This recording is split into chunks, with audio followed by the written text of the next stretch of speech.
I want to tell you about a trick of shaitan. When you go late to work and your boss is angry at you because you're late, and lots of people work at your office, you know what you do? You avoid eye contact and sneak into your cubicle. You don't want to sit, you don't want to face him.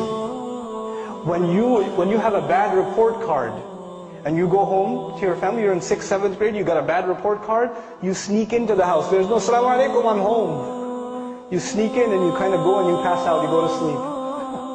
Right? What happened in school? Nothing. When you disappoint someone, you avoid contact with them. You avoid, it's natural. In this case, when we do something shameless, when we wrong ourselves, who have we disappointed? Allah Azza wa Jal. We've disappointed Allah. So naturally, shaitan takes advantage of this. He comes to you and me and he says, you're going to go pray now, you hypocrite? You do this shameless thing, you do this and that, and now you want to go attend a class? Now you want to go do, ibadah? You should be, you're such a two-faced person. So this person says to themselves, yeah, I shouldn't go pray because I'm two-faced. Shaitan takes advantage. He distances you from Allah. And we're embarrassed to go before Allah Azza wa Jal. But the true muttaq, he does something wrong. He does something wrong. And immediately what does he do? He remembers Allah. Dhakarullah. There's not even fa, no thumma, nothing. Dhakarullah, immediately. فَاسْتَغْفَرُوا لِذُنُوبِهِمْ. Then they asked Allah to forgive for their sins. And the word for sins here, dhunub, comes from dhanab actually, a tail. That which you're not proud of. That which humiliates you.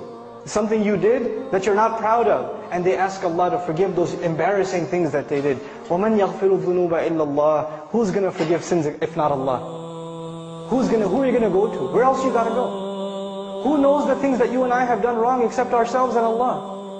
There's a lot of things in our closet that Allah has not exposed. And only Allah knows, and we have to find the time to ask Allah to forgive.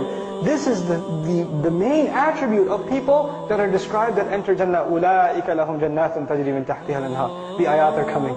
The sandwich between mentions of Jannah. And the last thing I share with you about this final passage, one time I was with my family and we were at a mall.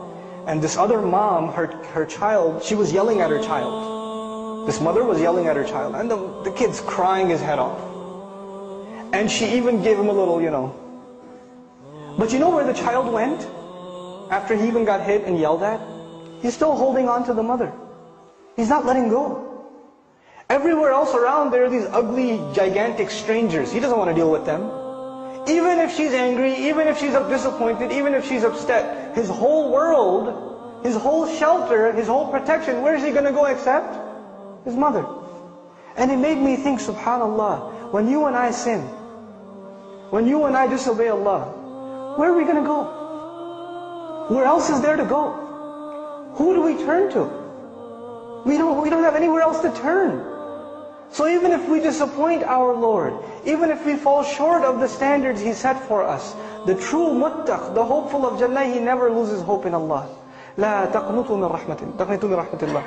Don't lose hope in the mercy of Allah. You're not allowed to lose hope in the mercy of Allah. This is the attitude we have to internalize.